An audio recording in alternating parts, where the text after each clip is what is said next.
Wrong number वाला प्यार episode 87। शगुन घुटने के बल फ्लोर पर बैठ अपने कांपते हुए हाथों से अथर्व के चेहरे को पकड़ जोर जोर से चिल्लाने लगी।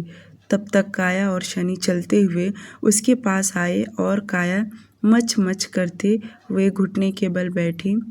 वह तिरछी मुस्कुरा रही थी। वहीं शगुन जो चिल्ला चिल्ला के रो रही थी। वह काया की आवाज़ जैसे उसके कान में गया कि वह नज़र उठाकर उसके तरफ देखी और वह तुरंत रोते हुए बोली, काया तुमने क्या किया? शगुन इतना रो रही थी कि उसके आँखों से आंसू झरने की तरह बह रहे थे। वह ठीक तरह से सामने देख भी नहीं पा रही थी और ना ही ठीक तरह से बोल पा रही थी। उसकी जुबान लड़खड़ाने लगा, उसके हाथ पैर थर थर थर काँपने लगे। वह तो अपनी शुद्ध बुद्ध में बिल्कुल भी नहीं थी। काया अपने हाथ में गन लिए इधर से उधर घुमाते हुए बोली, सॉरी मेरी जान, मैंने तुमसे झूठ बोली, पर क्या करती, झूठ तो बोलना ही पड़ेगा ना। अगर मैं झूठ नहीं बोलती तो तुम मेरा साथ नहीं देती, पर तुम मेरा साथ नहीं देती तो आज ये हैंडसम मरता नहीं। वो कहावत तो सुना ही होगा, रावण राम के हाथों मरता नहीं जब तक उसका भाई विभीषण उसके बारे में सब कुछ राम को बताता नहीं। तो वैसे ही तुमने मेरी हेल्प किया, उसके लिए थैंक यू सो मच। शगुन जोर जोर से रो रही थी। वह काया की बातें सुन अपना रोना बंद किया और अपनी तेज तर्रार आंखों से उसे घूरते हुए देख बोली, तुमने मुझसे झूठ कहा, इसका मतलब अथर्व सही कह रहा था। तुमने मुझे बेवकूफ़ बनाया और मैंने इसे बेवकूफ़ बना दी। तुमने यह ठीक नहीं किया काया, तुम्हें इसकी बहुत बड़ी कीमत चुकाना पड़ेगा।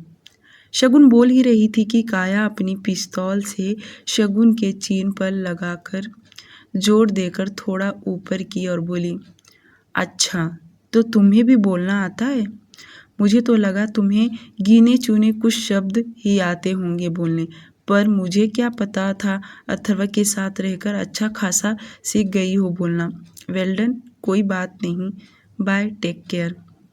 काया इतना बोल जाने को उठी कि उतने में शगुन ने तुरंत उसका हाथ पकड़ भीख मांगते बोली, प्लीज़ प्लीज़ मेरी मदद करो अथर्व को हॉस्पिटल ले जाने में, प्लीज़ प्लीज़ ऐसे छोड़कर मत जाओ।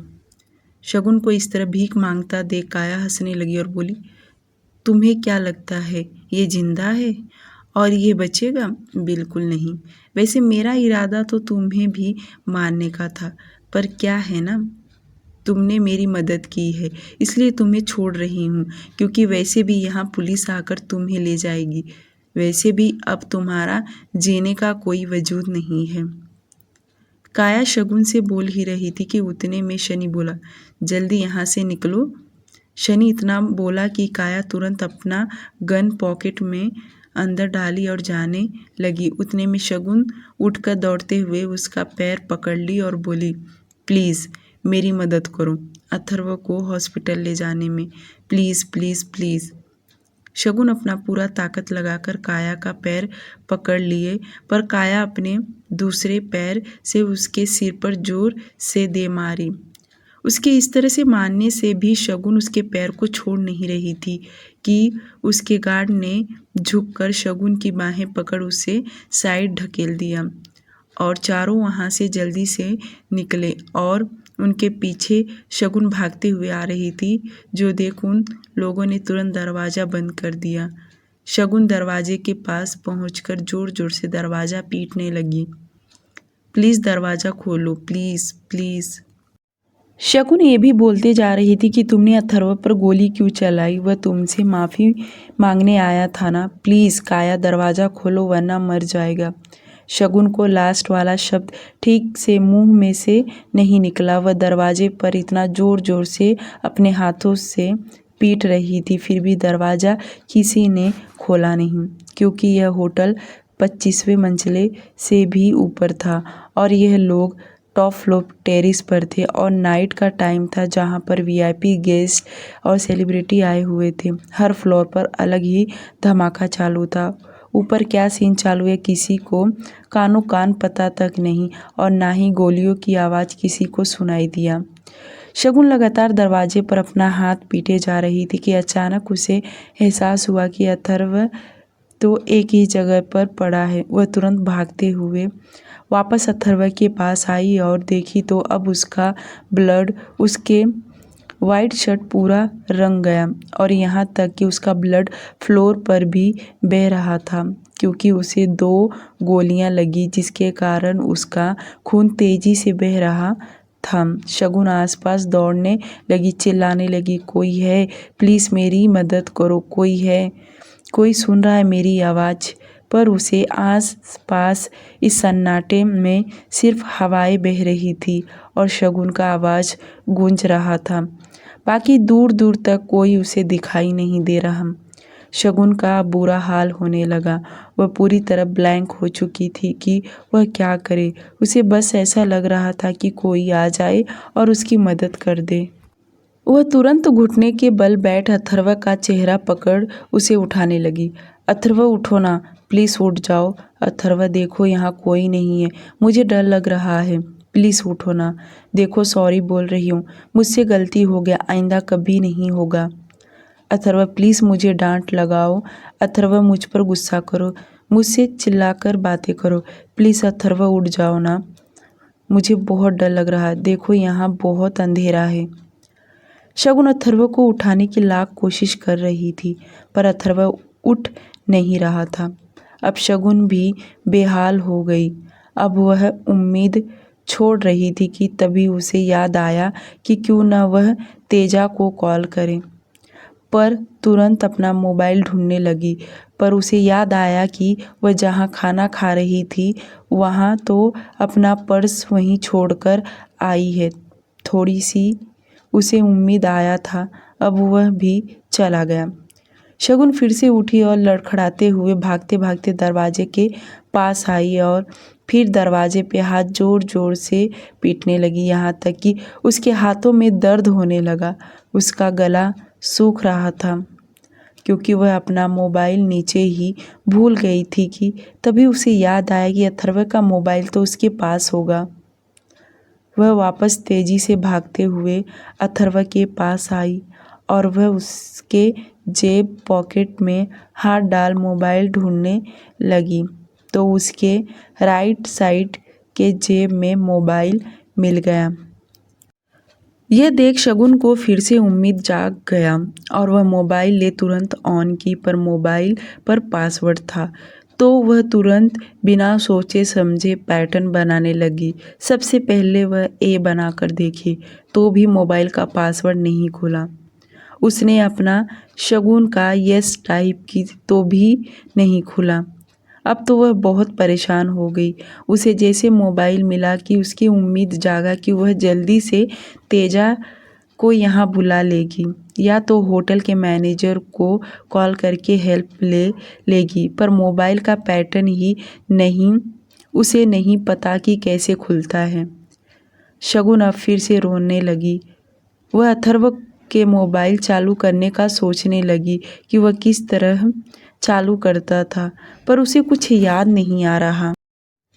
तभी उसके दिमाग ने हिट किया कि अथर्व जब भी मोबाइल हाथ में लेता है तो साइड से फिंगर टच करता था।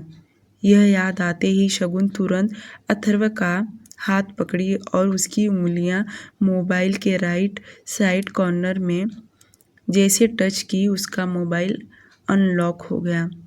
मोबाइल को अनलॉक होते देख शगुन की धड़कनें और तेजी से धड़कने लगा। वह जल्दी जल्दी से कॉन्टैक्ट लिस्ट ओपन की। उसे ऊपर एंटोनियो का नंबर दिख गया जो कि कुछ घंटे पहले ही अथर्व उससे बात किया था। एंटोनियो का नंबर देखते ही शगुन ने तुरंत उसे ही कॉल लगा दी। इधर एंटोनियो जो पार्किंग एरिया में कार में बैठा था, वह जैसे उसका मोबाइल रिंग किया वह देखा तो अथर्व का कॉल आ रहा है। वह सेकंड भी नहीं लगाया, उसने कॉल रिसीव कर लिया। Yes boss. एंटोनियो का जैसे आवाज़ शगुन के कान में गया वह जोर जोर से रोते हुए बोली, एंटोनियो तुम्हारे बॉस को गोली लग गया है, प्लीज़ एम्बुलेंस को भेजो या होटल के मैनेजर को कॉल करके कह दो कि ऊपर टेरिस का दरवाज़ा खोलें। Please please please please. Shagun का इतना कहना कि उसके बॉस को गोली लग गया है तो एंटोनियो कार में से बाहर निकला और साथ में ही उसने 2 गन अपने पैंट के बैक साइड में रखा और बाकी के गार्ड को भी उंगली से इशारा किया। वह भी पीछे से 2 गार्ड गन अनलोड करके अपनी जेब में रख और तेजी से भागते हुए वह होटल के अंदर गए। बिना देरी किए वे लोग लिफ्ट से होते हुए टॉप फ्लोर पर पहुंचे। करीब एंटोनियो को ऊपर पहुंचने में 10 से 12 मिनट लगा और जैसे उसने दरवाज़ा खोला कि शगुन तुरंत दरवाजे के तरफ देखी। एंटोनियो उसके साथ 2 गार्ड्स आ रहे थे। एंटोनियो अपने हाथ में 2 गन लिया था। वह आसपास घुमाया पर कोई नहीं दिखा और दोनों गार्ड भी दूर दूर फैल गए थे पर कोई नहीं था। तब तक शगुन उठ के खड़ी हो गई और एंटोनियो को देख उसके जान में जान आया और वह रोते हुए बोली, एंटोनियो तुम आ गए। एंटोनियो ने शगुन के बातों पर ध्यान नहीं दिया। उसका तो नज़र जैसे अथर्व पर गया जो उसका वाइट शर्ट अब लाल हो गया था, यहाँ तक कि फ्लोर पर भी उसके ब्लड फैले हुए थे। यह देख एंटोनियो के हाथ से गन नीचे गिर गया और वह दौड़ते हुए अथर्व के पास पहुंचा। उसका हाथ पकड़ नफ्स चेक करने लगा। एंटोनियो स्पेनिश में आवाज़ में बोलते हुए दोनों गार्ड्स को अपने पास बुलाया जो कि थोड़ी सी दूरी पर आसपास चेक कर रहे थे कि कोई यहाँ मौजूद तो नहीं है ना। एंटोनियो की आवाज़ सुनकर वे दोनों भागते हुए उसके पास पहुँचे। वह दोनों की हेल्प से एंटोनियो अथर्व को उठाया और वे लोग उसे वहाँ से लेकर तुरंत उठाते हुए बाहर निकले। एंटोनियो को देख शगुन को उम्मीद हो गया कि अब अथर्व जल्दी से ठीक हो जाएगा। एंटोनियो लिफ्ट का बटन प्रेस किया और चारों लिफ्ट के अंदर आ गए। एंटोनियो ने मोबाइल ले तुरंत डॉक्टर एलिना को कॉल लगाया और उन्हें इमरजेंसी वार्ड रेडी करने के लिए कह दिया। एंटोनियो को इतना फटाफट काम करते देख शगुन तो उसे देखती रह गई क्योंकि शगुन को इतना ताकतवर नहीं थी बल्कि अथर्व को गोली लगते वह आधी जान हो गई थी। लिफ्ट जैसे ग्राउंड फ्लोर पर आकर रुकी, वह चारों बाहर निकले। एंटोनियो और उसके गार्ड्स मिलकर अथर्व को बाहर लेकर निकले। एक गार्ड तेजी से दौड़ते हुए कार पार्किंग एरिया से बाहर एंट्रेंस पर लेकर आया और यह दोनों पकड़कर उसे कार में बिठा दिए। उनके बगल में शगुन भी बैठ गई। एंटोनियो ने एक बार भी शगुन से पूछताछ नहीं किया कि यह सब किसने किया और क्यों किया। वह तो फिलहाल हॉस्पिटल पहुंचना चाहता था। एंटोनियो ने तुरंत तेजा को कॉल लगाया और उसे बता दिया कि वह अपने बॉस को लेकर हॉस्पिटल जा रहा है। जो सुनकर तेजा भी परेशान हो गया कि अचानक उसके बॉस को क्या हुआ। तो एंटोनियो ने उसे पूरे डिटेल्स में बताया कि किसी ने गोली चलाया है।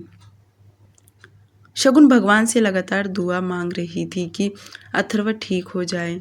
कुछ ही देर में उनकी कार बड़े से हॉस्पिटल के बाहर रुका तो एंटोनियो सबसे पहले कार से बाहर निकला तो देखा सामने स्ट्रेचर लेकर डॉक्टर एलिना खड़ी थी और 2 गार्ड्स भी निकले। एंटोनियो और गार्ड्स के साथ मिलकर अथर्व को स्ट्रेचर पर लेटाया दिया और डॉक्टर एलिना और उनकी टीम स्ट्रेचर को पकड़कर हॉस्पिटल के अंदर लेकर गए। उनके पीछे पीछे शगुन और उसके गार्ड भी चल दिए। डॉक्टर एलिना और उनकी टीम अथर्व को ट्रीटमेंट करना चालू कर दिया तो वहीं ये तीनों ऑपरेशन थिएटर के बाहर रुके थे। शगुन तो अब और भी जोर जोर से रोने लगी क्योंकि वार्ड के बाहर वह कब से इंतजार कर रही थी। वहीं पास के वार्ड में से लोगों के चीखने चिल्लाने की आवाज़ें आ रही थी। डॉक्टर एलिना अथर्व का इलाज कर रही थी क्योंकि हद से ज़्यादा उसके ब्लीडिंग बह चुके थे। थोड़ी ही देर में तेजा एंटोनियो के बताए हुए पते पर पहुंचा और वह कार में से बाहर निकला, दौड़ते हुए उनके पास पहुंचा और पूछने लगा कि एक्चुअली उसके सर को हुआ क्या है। उन लोगों ने गोली चलाई।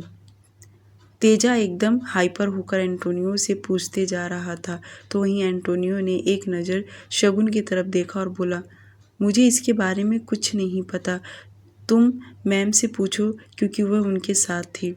एंटोनियो का इतना ही कहना कि तेजा एकदम से शगुन के सामने खड़ा हो बोला, मैडम ये सब किसने किया, मुझे उनका नाम बताइए। तेजा इस वक्त इतना गुस्से में था कि मानो उसके सामने कोई भी खड़ा हुआ तो वह उसे निचोड़ के रख देगा। तेजा अपने गुस्से भरे लाल आंखों से शगुन को घूर रहा था। उसका इस तरह से घूरना, शगुन अपनी नज़रें नीचे झुकाए लिए और वह धीरे आवाज़ में बोली, ये सब काया ने किया। काया का नाम जैसे ही एंटोनियो और तेजा के कान में गया कि वे दोनों दंग हो गए। आखिर इतनी आसानी से काया ने अथर्व के ऊपर गोली कैसे चला सकती है। उसका नाम सुनते ही तेजा दांत पीसते हुए एकदम उसके पास आया और पूछा, कैसे उसे आप दोनों का एड्रेस मिला और वह इतनी आसानी से बॉस पर गोली चला दी, कैसे। तेजा इस वक्त बहुत गुस्से में था। वह गुस्से में लाल पीला हो रहा था। अपना मोबाइल ले वह अपने और गार्ड्स को कॉल करने लगा, यहाँ तक कि होटल वाले को भी कॉल किया। वह सीसीटीवी फुटेज भी मांगने लगा और एंटोनियो, डॉक्टर एलिना और सीरियस होकर उसका ट्रीटमेंट करने के लिए कहा। अगर किसी चीज़ की कमी पड़े तो वह तुरंत बुलाए, पर अथर्व को ठीक करने के लिए बड़े से बड़े डॉक्टर बुलाए अगर उसे नहीं होता तो। रात 1 बजे डॉक्टर एलिना और उनकी टीम अथर्व का इलाज कर रही थी। वह इस वक्त ऑपरेशन थिएटर में था। वह अपनी ज़िंदगी और मौत से लड़ रहा था। यह कह पाना मुश्किल है कि बचेगा भी या नहीं। ऑपरेशन थिएटर के बाहर शगुन खड़ी थी। उसके पैरों में चप्पल भी नहीं था। कुछ था तो उसके हाथ में सिर्फ अथर्व का मोबाइल। वह एकटक फ्लोर को घूर कर देख रही थी। उसके दिमाग में काया की कही हुई बातें घूमने लगा। कुछ देर बाद एक नर्स अपने हाथ में एक पैकेट लेकर आई। उसने शगुन के हाथ में देते हुए बोली, ये पेशेंट का अमानत है। शगुन उसके हाथ से वह पैकेट अपने हाथ में पकड़ी तो ध्यान से देखी, उसमें अथर्व का पहना हुआ रिंग और वॉलेट था। शगुन जो अपने ख्यालों में खोई हुई थी, वह ये सब देखकर फिर से जोर जोर से रोने लगी। वह उस पैकेट में से रिंग निकालकर घुमा फिराकर देख रही थी। यह रिंग वही था जब उन दोनों की शादी हुआ था। शगुन ने अपने हाथों से उसे यह रिंग पहनाई थी। वह यह सब सोच शगुन चीख के चिल्ला कर रोने लगी। एंटोनियो शगुन के बगल में आकर खड़ा हुआ और उसे समझाने लगा कि वह इस तरह यहाँ ना रोए, क्योंकि आसपास के लोग उनके तरफ देख रहे थे। पर तेजा तो शगुन के ऊपर जरा भी रहम नहीं आया, बल्कि वह तो लगातार उसे घूरे जा रहा था। पता नहीं क्यों उसे इस वक्त शगुन पर बहुत गुस्सा आ रहा था, क्योंकि उसने जो अपने आँखों से देखा था कि उसका बॉस अपनी वाइफ से कितना प्यार करता है, और दूसरी बात जैसे उसने काया का नाम शगुन के मुंह से सुना तो वह सोचने लगा कि मैडम का कि उन्हें कैसे पता कि गोली चलाने वाली काया थी। तेजा को इतना ध्यान आते ही वह एकदम से शगुन के पास आया और अपनी रौबदार आवाज़ में पूछा, शगुन मैडम, आपको कैसे पता कि गोली चलाने वाली काया थी। तेजा गुस्से में सवाल पूछ रहा था, जो कि शगुन भी भली भांति समझ गई कि तेजा उस पर बहुत गुस्सा है, पर वह शगुन अब झूठ नहीं बोल सकती थी, क्योंकि उसे अब सब कुछ तेजा और एंटोनियो को सच सच बताना था। शगुन अपने उल्टे हाथों से आंसू साफ की, पर उसके आंसू रुकने का नाम ही नहीं ले रहा। वह जैसे आंसुओं को साफ करती है कि आंखों से लगातार आंसू बहकर गालों पर आ जाते थे। एंटोनियो ने उसके लिए पानी लेकर आया और बोतल खोलकर उसके तरफ बढ़ाया। शगुन उसके हाथ से पानी ली, पर पी नहीं। शगुन रोते हुए बोलना स्टार्ट की। उसकी और काया की पहली मुलाकात कोलकाता के हॉलिडे होटल में हुआ था, और वह चाहती थी कि शगुन की लाइफ ना खराब होए। उसने बताया कि अथर्व ने उसे धोखा दिया और मैंने भी उस पर यकीन कर ली। मुझे लगा कि वह सच कह रही है। अथर्व ने किया ही होगा क्योंकि उसने मेरा किडनैप जो किया था। ये सब सोच मैं भी अथर्व को बुरा समझने लगी। शगुन बोल ही रही थी कि तेजा चीखकर बोला, तो क्या आपने उसे मारने के लिए बुलाया था? आपका ये सब प्लान था? तेजा का डायरेक्ट ऐसा पूछना कि शगुन रोते हुए अपना सिर ना में हिलाते हुए बोली, नहीं, मैं ऐसा कभी नहीं कर सकती हूँ। मैं तो यही चाहती थी कि अथर्व एक बार काया से माफ़ी मांगे। उसने मुझे बेवकूफ़ बनाया, उसने मुझे धोखा देकर बुलाने के लिए कहा ताकि वो अपने चाल में कामयाब हो जाए। शगुन ने पूरे डिटेल्स में एक एक छोटी छोटी बातें सब कुछ अच्छे से उन दोनों को एक्सप्लेन कर दी कि उन दोनों के बीच में क्या बातें हुआ था और काया ने किस तरह प्लान बनाया था शगुन अथर्व को लेकर जाना। सब कुछ उसने बताई जो सुनकर और तेजा एंटोनियो के होश उड़ गए। तेजा गुस्से में बोला, अगर आपको इतना ही डिटेल्स में जानना था तो आप हमसे पूछते, हम आपको बता देते। यूँ इस तरह बॉस को गुमराह नहीं करना चाहिए था। आज जो कुछ हुआ है वह सिर्फ और सिर्फ आपकी वजह से हुआ है। इसकी पूरा इल्ज़ाम आपके ऊपर जाता है। तेजा इतना बोलकर अपने हाथ में मोबाइल ले कॉल लगाकर गार्ड से पूछताछ किया कि कब तक होटल का फुटेज उसे मिलेगा और उन लोगों का पता भी लगाए कि वे लोग इस वक्त है कहाँ। इतना जल्दी शहर छोड़कर नहीं भाग सकते, ज़रूर कहीं ना कहीं छुपे होंगे। करीब 1 घंटे के बाद एक डॉक्टर ऑपरेशन थिएटर से बाहर निकला तो एंटोनियो उसके सामने जाकर पूछताछ करने लगा। शगुन भी उसके बगल में ही खड़ी थी। डॉक्टर ने भी अभी उसे शांत रहने के लिए कहा और वह बहुत ही तेजी से वहाँ से चला गया। उसे देख ऐसा लग रहा था जैसे अंदर कुछ प्रॉब्लम हुआ है, इसलिए तो वह इतना जल्दबाजी में गया। एंटोनियो तेजा से बोला, डॉक्टर एलिना भी बाहर नहीं आ रही। वह तो जब से अंदर गई है एक बार भी बाहर नहीं निकली और ना ही कोई इन्फॉर्मेशन दे रही है। वे तीनों इसी तरह परेशान होकर ऑपरेशन थिएटर के बाहर बैठे थे। शगुन चेयर पर बैठे जो रो रही थी कि अचानक से उसे अपने शरीर से परफ्यूम की खुशबू महसूस हुआ और उसे तुरंत शाम का वक्त याद आ गया जब अथर्व ने उसके शरीर पर परफ्यूम लगाया था। यह याद आते ही शगुन को अपने होठों को भी छूकर देखी क्योंकि आज लिपस्टिक भी अथर्व ने उसे लगाया था। ये सब याद आते ही वह अपने दोनों हाथों से चेहरे पर रखकर फफक फफक कर रोने लगी। वह आज दिल तोड़ के रोए जा रही थी। अगर ऐसी वह अथर्व के सामने रोती तो वह बिल्कुल भी बर्दाश्त नहीं कर पाता, बल्कि वह उसकी आंखों में आंसू देखना बिल्कुल भी पसंद नहीं करता। वह जब उसे पनिशमेंट भी देता था तो खुद उसका केयर करता था और जब वह चुप नहीं होती थी तो उसे धमकियां देकर चुप कराता था, पर उसे यूं घंटों कभी रोने नहीं दिया। रात 3:10 पर ऑपरेशन थिएटर रूम। अब धीरे धीरे सुबह होने को आ गया था और सुबह के 3:10 पर ऑपरेशन थिएटर का दरवाज़ा खुला और डॉक्टर एलिना अपने चेहरे से मास्क उतारते हुए निकली। जैसे वह बाहर निकली कि एंटोनियो और तेजा उनके सामने खड़े दिखाई दिए। उन तीनों को इतना परेशान देख डॉक्टर एलिना लंबी सांस छोड़ते हुए बोली, पता है मुझे आप सब बहुत परेशान हैं और मिस्टर अडानी का ऑपरेशन हो गया है। बहुत ही क्रिटिकल ऑपरेशन था।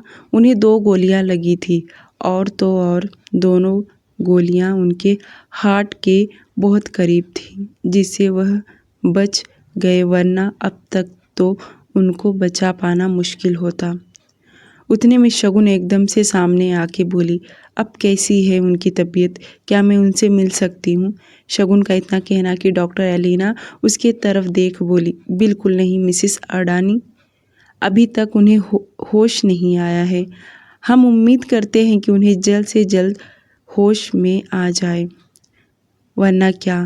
तेजा और एंटोनियो एक साथ बोले।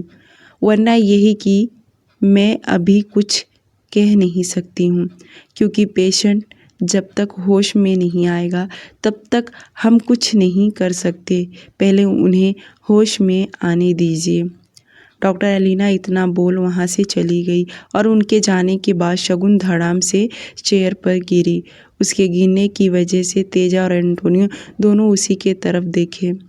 एंटोनियो तुरंत झुककर शगुन को संभाला और तेजा बोला, मैडम अब आपको घर जाना चाहिए, वरना आपकी तबीयत खराब हो जाएगा। अथर्व को जब से गोली लगा था तब से शगुन रो रही थी। रो रो कर अब उसका बुरा हाल हो गया था। उसकी आंखें तो पूरी तरह सूज गई थी। उसका चेहरा एकदम से पीला पड़ गया था। तीनों फिर से उदास होकर बैठ गए थे। तेजा अपना मोबाइल हाथ में ले एंटोनियो से कहा, मुझे लगता है कि हमें माहिर सर को इन्फॉर्म कर देना चाहिए, वरना उन्हें कहीं और से पता चला तो बहुत बड़ा प्रॉब्लम हो जाएगा। ये कोई छोटी बात नहीं है, हमें बताना ही होगा, वरना ये बहुत बड़ा प्रॉब्लम हो सकता है। तेजा की बातें सुन एंटोनियो बोला, हाँ तुम सही कह रहे हो, हमें अभी इसी वक्त उन्हें फ़ोन कर देना होगा। पता नहीं आगे क्या होने वाला है।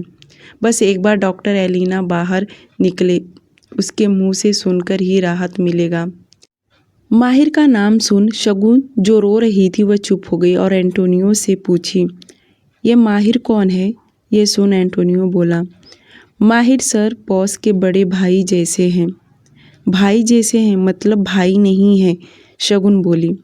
एंटोनियो बोला, बड़े भाई ही हैं, क्योंकि बड़ी मैडम ने उन्हें बड़ा बेटे का दर्जा दिया है और बॉस भी उन्हें हमेशा छोटे भाई जैसे ही पेश आते हैं। अगर वह यहाँ होते तो क्या मजाल कोई हमारे बॉस के साथ कुछ गलत कर सके। वह इस वक्त कहाँ है? शगुन फिर से पूछी। इंडिया, तेजा तेज आवाज़ में बोला। उसकी आवाज़ सुन एंटोनियो और शगुन दोनों उसके तरफ देखने लगे। जो तेजा उन्हें इग्नोर करते हुए अपना मोबाइल हाथ में लिया और हिम्मत करके तुरंत माहिर को कॉल लगाया। इटली में अब सुबह के 3:30 बज रहा था, तो वहीं इंडिया में 12 बज रहा था। माहिर इस वक्त सोया हुआ था और जैसे उसका मोबाइल रिंग किया तो वह तुरंत उठ गया और अपना मोबाइल टेबल से उठा के कॉल देखा तो तेजा का कॉल था। इतनी रात को तेजा का फ़ोन देख माहिर खुद शॉक्ड हो गया, क्योंकि तेजा कभी कॉल नहीं करता और जब माहिर इन दिनों इटली गया था तो तेजा उसे दिखाई भी नहीं दिया। अथर्व ने कहा था कि वह छुट्टी पर है। माहिर बिना देरी किए उसका कॉल रिसीव किया और हेलो बोला तो उधर से तेजा परेशान होते हुए बोला, माहिर सर, बॉस को। तेजा को बोला नहीं जा रहा था तो माहिर फिर से पूछा, क्या बॉस को? तेजा, क्या हुआ? तुमने मुझे कॉल किया, सब ठीक तो है? कुछ ठीक नहीं है, क्योंकि बॉस को गोली लगा है। इतना बोल तेजा इमोशनल हो गया। अथर्व को गोली लगा, यह सुन माहिर बेड पर से उठ गया और सवाल दोहराते हुए पूछा, क्या कहा तुमने? अथर्व को गोली लगा है? कैसे? किसने किया? तेजा रिक्वेस्ट करते हुए बोला, माहिर सर प्लीज़ आप जल्दी आ जाइए। माहिर बोला, तेजा मेरी बात ध्यान से सुनो, मेरे आने तक यह बात हॉस्पिटल से बाहर नहीं जाना चाहिए, समझे? एंटोनियो और सभी गार्ड्स को इन्फॉर्म कर दो। ये सुन तेजा बोला, जैसे आप कहें। माहिर इसके आगे कुछ नहीं कहा, बल्कि वह तुरंत कॉल डिस्कनेक्ट किया और विशाल को कॉल लगाया। इतनी रात को विशाल उसका कॉल उठा नहीं रहा था, जिसकी वजह से माहिर को गुस्सा आने लगा। पूरा रिंग बजने के बावजूद भी विशाल ने कॉल नहीं उठाया तो माहिर उसे दोबारा कॉल लगाया। इस बार विशाल ने उसका कॉल उठाया। विशाल नींद भरी आवाज़ में बोला, माहिर सर क्या हुआ? माहिर क्लोसेट में जाकर एक हाथ से अपने कपड़े निकाला, पहनने लगा और विशाल को ऑर्डर देते कहा, जल्दी से इटली जाने के लिए चॉपर रेडी करो, मैं जब तक पहुंच रहा हूं तुम मुझे वहीं दिखना चाहिए। माहिर ने विशाल को एक लफ्ज़ बोलने का मौका नहीं दिया। उसके बोलने के पहले ही कॉल डिस्कनेक्ट कर दिया। माहिर का ऑर्डर सुन विशाल तो परेशान हो गया। वह बिना एक सेकंड गंवाए बेड से उठा, एक हाथ में मोबाइल ले पायलट को कॉल लगाया। इंडिया में करीब रात के 1 बज रहे थे और जहां चॉपर खड़ा था वहां पर विशाल पहले पहुंच गया। 5 मिनट के बाद माहिर, उनके गार्ड्स तो पहले से ही खड़े थे। सब के सब चॉपर में जाकर बैठ गए। देखते ही देखते चॉपर उड़ान भर लिया। माहिर बहुत परेशान था। उसके जहन में तरह तरह के ख्याल आने लगा। दूसरी तरफ इटली रोम सिटी ऑपरेशन थिएटर। शगुन ऑपरेशन थिएटर के बाहर दरवाजे के पास खड़ी थी। दरवाजे पर जो राउंड शेप छोटा सा मिरर बना था, वहाँ से झांककर देखने लगी तो उसे अथर्व का चेहरा साफ साफ तो दिखाई नहीं दे रहा था। उसके चेहरे पर ऑक्सीजन मास्क लगा था और आसपास में बड़ी बड़ी मशीन थी और अंदर कुछ डॉक्टर भी खड़े थे, जिसके चलते वह ठीक से देख नहीं पा रही थी। यह सब देख शगुन और भी परेशान होने लगी। उसकी टेंशन लगातार बढ़ते जा रहा था। जब तक अथर्व होश में नहीं आ जाता वह बिल्कुल भी चैन से नहीं बैठ सकती। वह बैठे अथर्व के बारे में सोच रही थी कि जब वह कोलकाता से इटली आई और उसका मिसकैरेज हुआ था तो अथर्व कितना उसका केयर कर रहा था, बल्कि मिसकैरेज होने की वजह से उसे भी कितना तकलीफ़ हुआ होगा। यह बात तो शगुन ने उससे कभी पूछी तक नहीं, उसके तकलीफ़ को कभी जानी ही नहीं, बल्कि वह तो उसे अपना गुनहगार समझने लगी थी। यही सब सोच उसने आंखें बंद की तो उसकी आंखों से आंसू बंद होने का नाम नहीं ले रहा। जैसे आंखें बंद करती कि उसकी आंखों के सामने अथर्व का मुस्कुराता हुआ चेहरा दिखाई देता। जब भी वह उसके करीब आता था तो सिर्फ और सिर्फ प्यार ही करता था। उसे क्या ही चाहिए था, सिर्फ उसने शगुन से प्यार ही तो मांगा था। यह सब सोच शगुन आँख बंद कर भगवान से प्रार्थना करने लगी। हे भगवान, अथर्व को ठीक कर दो, उसके बदले मेरी जान ले लो, पर उसे ठीक कर दो। बस एक बार वह ठीक हो जाए। अथर्व, जब आप ठीक हो जाओगे ना तो मैं आपको अब कभी नाराज़ नहीं करूँगी, हमेशा आपकी बात मानूंगी। आप जो कहोगे सब करूँगी, सिर्फ आप पर भरोसा करूँगी। सारी बातें याद करके शगुन यूं ही बैठे रो रही थी। उसकी आंखें तो बंद थी पर आंसू तो बंद होने का नाम ही नहीं ले रहे। और उसे इस तरह रोता देख एंटोनियो को बिल्कुल भी देखा नहीं जा रहा था। उसे भी पता था कि अगर उसके बॉस होश में रहते तो और अपनी वाइफ की ये हालत बिल्कुल भी नहीं देख सकते। एंटोनियो शगुन के बगल में बैठ उसे समझा रहा था कि वह इतना मत रोए, नहीं तो उनकी तबीयत खराब हो जाएगा। अब शगुन की आंखें रोने की वजह से सूज के मोटी मोटी हो गई थी। उसका चेहरा एकदम मुरझा गया था। एंटोनियो उठा और गया उसके लिए कॉफ़ी लेकर आया, पर शगुन ने लेने से साफ साफ मना कर दी। एंटोनियो की नज़र जैसे शगुन के पैर पर गया तो देखा तो उसके पैरों में सैंडल नहीं था, तो वह तुरंत फिक्र करते हुए बोला, मैडम आपके सैंडल कहाँ है? ये सुन शगुन बोली, मुझे नहीं पता, शायद होटल में ही होगा। ये सुनते ही एंटोनियो तुरंत अपना मोबाइल हाथ में लिया और किसी को कॉल लगा के कहा कि उसके मैडम के लिए सैंडल लेकर आए। शगुन ने जैसे सुना कि एंटोनियो उसके लिए चप्पल मंगा रहा है तो वह तुरंत उसे मना करते हुए बोली, नहीं एंटोनियो, मैं सैंडल नहीं पहनूंगी। पर क्यों? एंटोनियो बोला। शगुन जवाब देते हुए बोली, जब तक अथर्व को होश नहीं आ जाता तब तक मैं अपने पैरों में चप्पल नहीं पहनूंगी।